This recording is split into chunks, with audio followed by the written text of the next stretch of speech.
Salut tout le monde, c'est Elise. Alors aujourd'hui je vais vous présenter les 3 premiers livres que j'ai lus ce mois-ci.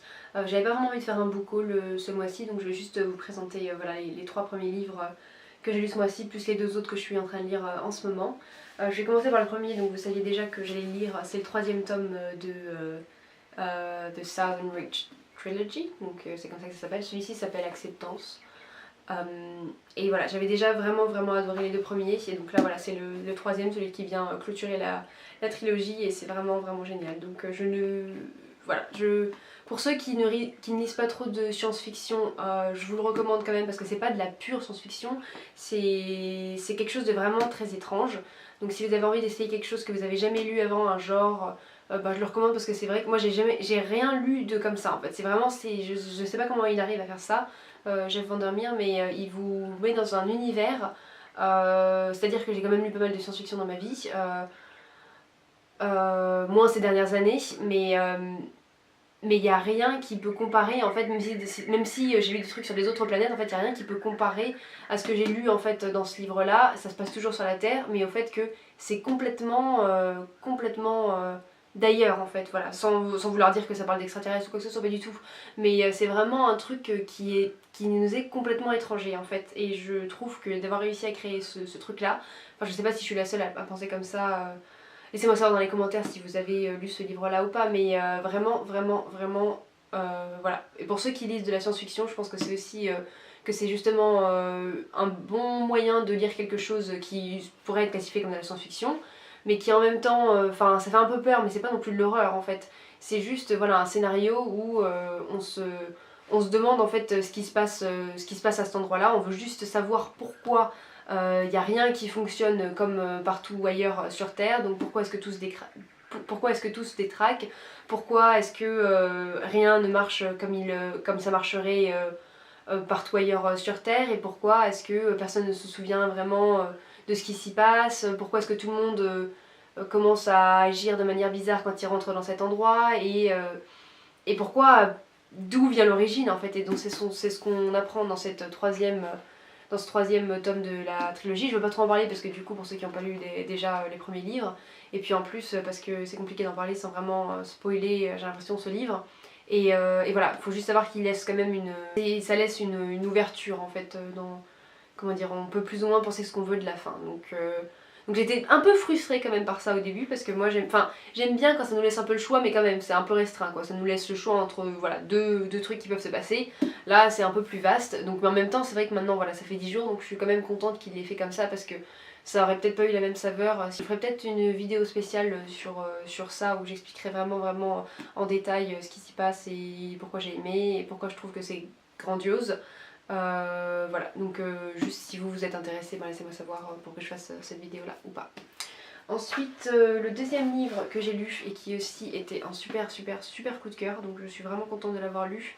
Je suis Jen Campbell, du coup sa chaîne YouTube, et je sais pas si vous si vous la connaissez ou pas, enfin elle est assez connue quand même, et j'adore tout ce qu'elle fait, enfin on a pas mal de goûts similaires en général. Quand elle aime un truc, moi j'aime bien aussi, et donc elle avait parlé de ce livre là, et c'est vrai que c'est une thématique qui m'avait pas mal branchée.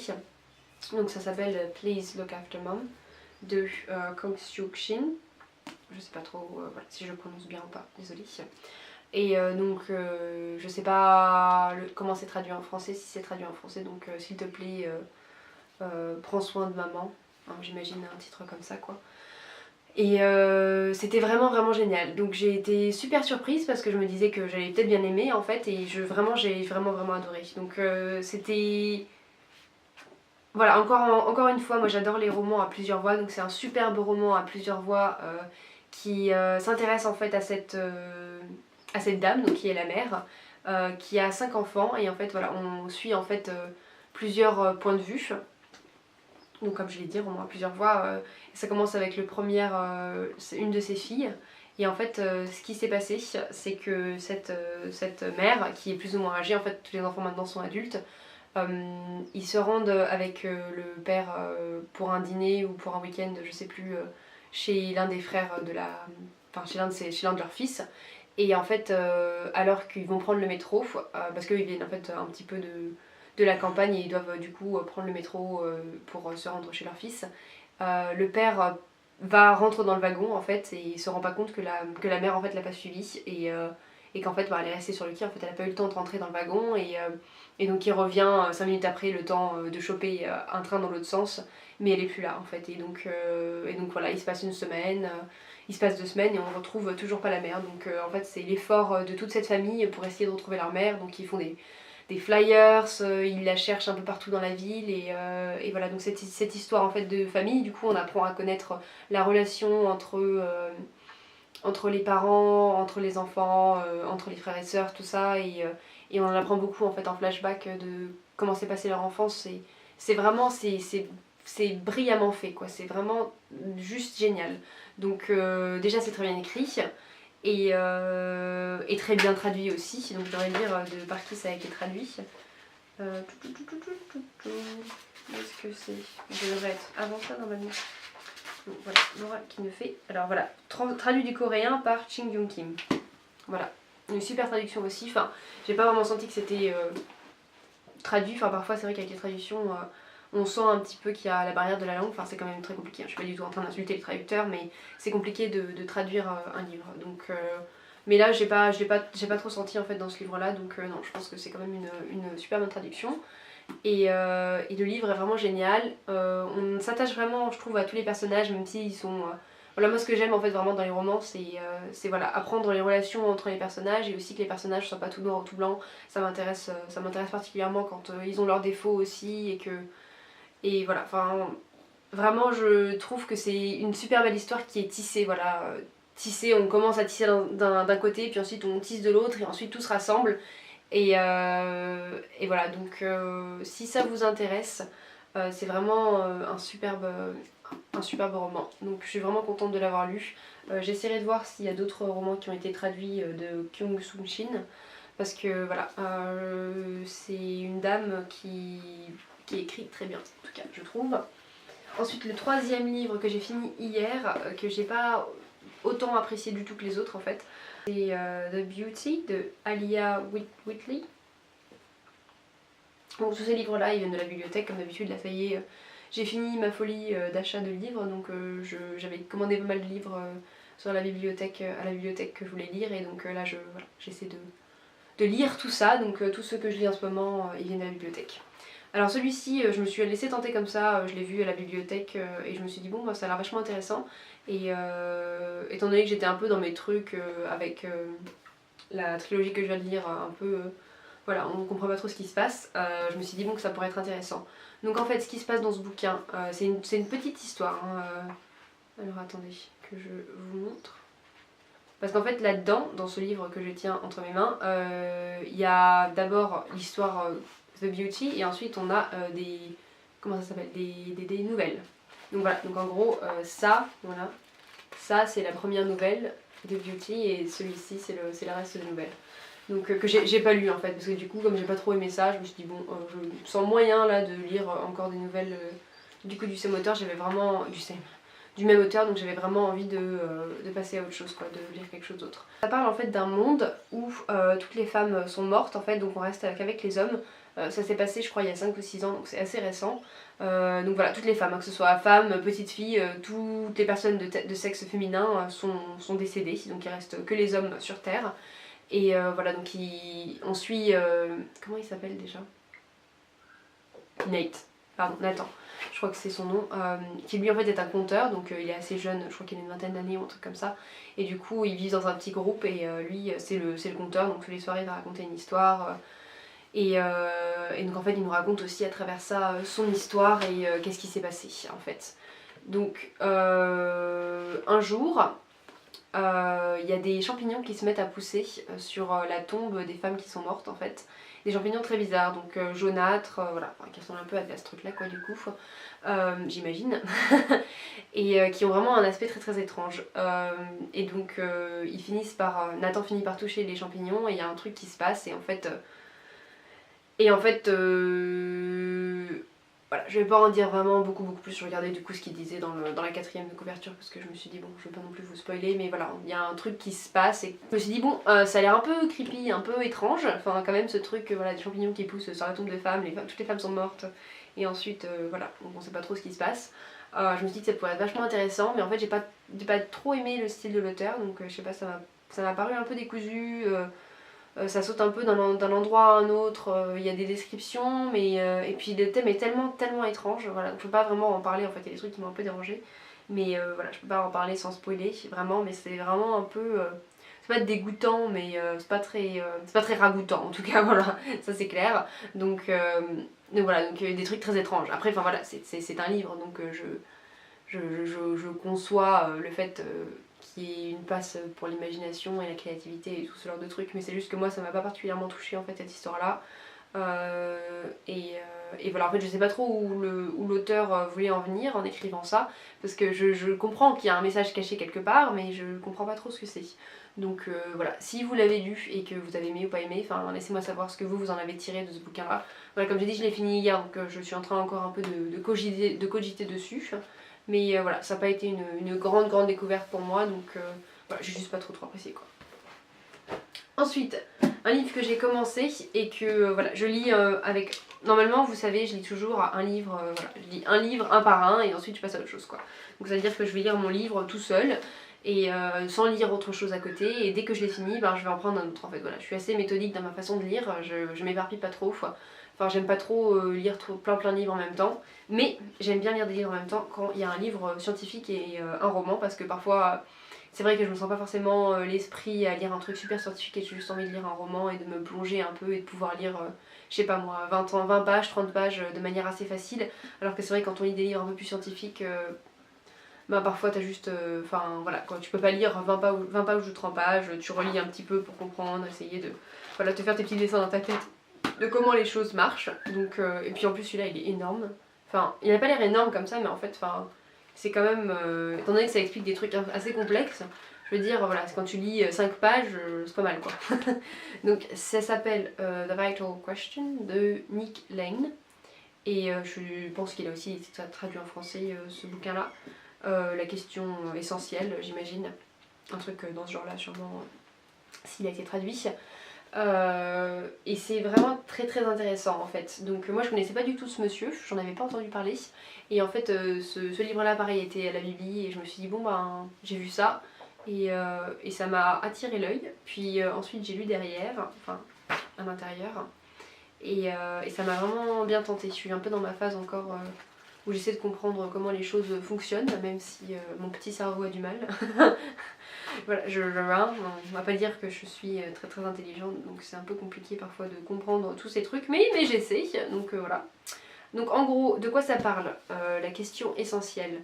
Donc en fait ça nous explique de manière très scientifique et assez détaillée qu'il y a comme un gros trou noir dans la biologie en fait, et qu'il y a quelque chose qu'on comprend pas, c'est pourquoi la vie en fait. Donc pourquoi la vie est telle qu'elle est en fait. Comment ça se fait que on a évolué comme ça, comment ça se fait qu'on existe, comment est-ce que à la base il y avait ces cellules qui étaient très simples et qu'elles ont évolué en un truc aussi complexe et qu'on n'a pas en fait, on n'a pas vraiment de transition entre les deux. C'est-à-dire qu'ils sont toujours en train d'essayer de comprendre comment quoi, juste comment et pourquoi en fait. Bon après c'est toujours la même question, on arrive en science à expliquer comment et pas vraiment le pourquoi du comment, mais bon, le pourquoi pardon.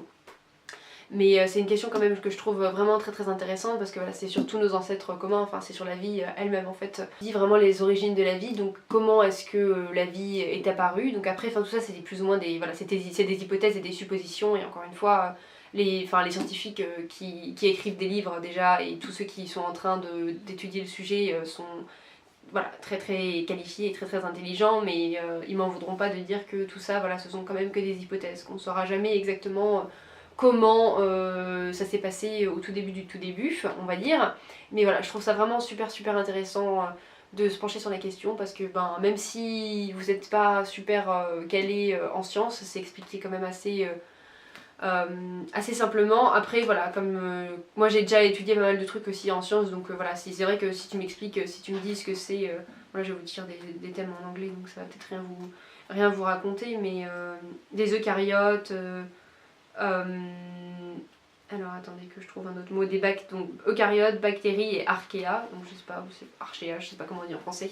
Voilà, donc moi voilà, ça me dit quelque chose parce que j'ai déjà vu ces thèmes-là quelque part, mais c'est vrai que si vous avez jamais rien étudié du tout en sciences, vous pouvez être un tout petit peu perdu peut-être au début, mais il explique quand même assez bien. Et voilà, et moi je trouve que c'est vraiment pour tout le monde quoi, enfin, étant donné que ça parle quand même de notre existence. Enfin, je sais que voilà, chacun a ses passions et j'arrive pas à comprendre comment est-ce qu'on ne peut ne pas s'intéresser à ce genre de truc parce que c'est quand même le début de tout et enfin je sais pas, c'est juste magique quoi quand on y pense, de regarder tout autour de nous, tout ce qui existe et de se rendre compte qu'en fait, ben ouais, c'est la vie quoi, en fait, tout est vivant et pourquoi et comment en fait, si tu te penches de manière très perchée sur le sujet, qu'en fait nous on est juste tout plein de millions de cellules et qu'on est plein aussi de choses qui sont même pas nous en fait, toutes les bactéries qui viennent d'ailleurs et que ça nous constitue et comment ça fonctionne en fait cette grande machine qui est l'être humain et aussi la vie. Bref, je vais arrêter de blablater là-dessus. Et ensuite, l'autre livre que j'ai commencé ce matin du coup, et que je pense que je vais beaucoup aimer, donc que j'ai vu à la bibliothèque, puis je me suis dit ah, quelqu'un me l'a recommandé récemment, donc voilà. C'est un livre que j'ai pas du coup trouvé en français, mais c'est pas grave, on va le lire en anglais, donc ça s'appelle The Kite Runner. Je crois que ça s'appelle, comment ça s'appelle, Le voleur de cerf-volant ou un truc comme ça en français il me semble, je me souviens bien de Khaled Hosseini. Et voilà, donc on me l'avait recommandé en me disant que c'était vraiment génial et que sûrement j'aimerais bien. donc voilà, bah, je me suis dit, bah, là c'est l'occasion, c'est vrai que c'est pas en français mais c'est pas grave, je vais le lire en anglais de toute façon et ça me fera plaisir de le lire. Donc en fait c'est l'histoire, donc j'ai juste commencé, je crois que j'ai lu une vingtaine de pages ce matin. Donc je vous en dirai un petit peu plus quand je l'aurai lu, mais je vais juste vous présenter vite fait l'histoire. En fait c'est l'histoire de deux... Donc j'ai pas vraiment lu la quatrième de couverture en plus. Donc en gros c'est l'histoire en Afghanistan de deux amis, donc on suit en fait, là on est dans les flashbacks en fait un peu du premier ami qui s'appelle Amir, donc j'imagine que c'est comment ça s'appelle, le narrateur de l'histoire, et donc avec son autre ami qui s'appelle Hassan, et en fait comment leur amitié est venue, donc ils sont tous les deux venus au monde au même moment et tout près l'un de l'autre en fait. Et donc voilà, on s'intéresse à cette amitié là, donc au moment où il narre l'histoire, Amir en fait c'est dans le futur, enfin c'est dans le futur pour nous du coup vu qu'on est dans un flashback. Oui dis donc ça vole haut aujourd'hui là, c'est terrible hein. Donc voilà, donc au moment où il narre ça, je sais pas exactement quel âge il a mais il est plus âgé et donc là pour l'instant moi je suis dans le flashback de son enfance avec Hassan. Donc je sais pas trop du tout où ça va nous mener mais je pense que voilà ça va être sur une super histoire d'amitié entre deux garçons, deux hommes. Donc voilà, j'ai hâte de voir où ça va mener. En tout cas, l'écriture est super pour l'instant, donc je suis vraiment excitée de lire la suite. Donc c'est tout pour moi aujourd'hui. Voilà, j'ai encore un ou deux autres livres que j'ai emprunté à la bibliothèque et que je vais essayer de lire ce mois-ci, mais je vais pas non plus me mettre trop de contraintes parce que c'est cool juste de, voilà, si tu as envie de... Enfin parfois j'ai l'impression qu'on se met un peu, voilà, c'est genre si sur ma pile à lire, il faut absolument que je lise ce livre, moi je fais pas non plus ce genre de truc, enfin si j'ai vraiment envie de lire un livre, je vais me faire en sorte de me le procurer et de le lire assez rapidement, mais sinon parfois voilà c'est bien d'être un peu distrait et de se dire ah ben ça a l'air sympa, pourquoi est-ce que j'essaierai pas ça, et ça nous, je sais pas, ça nous débloque parfois quand on est un peu dans cette...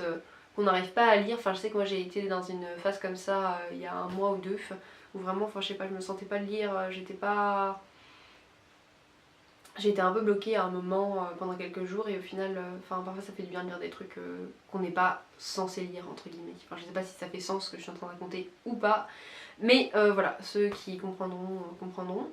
Et je vous referai sûrement une petite vidéo avec du coup les livres que j'ai finis, que je suis en train de lire, plus les autres livres que j'ai pas encore lus, à la fin du mois de juin j'imagine, ou dans quelques temps. Et je vais essayer de me pencher un peu sur la question et de former des arguments et des pensées cohérentes sur la trilogie de Southern Reach.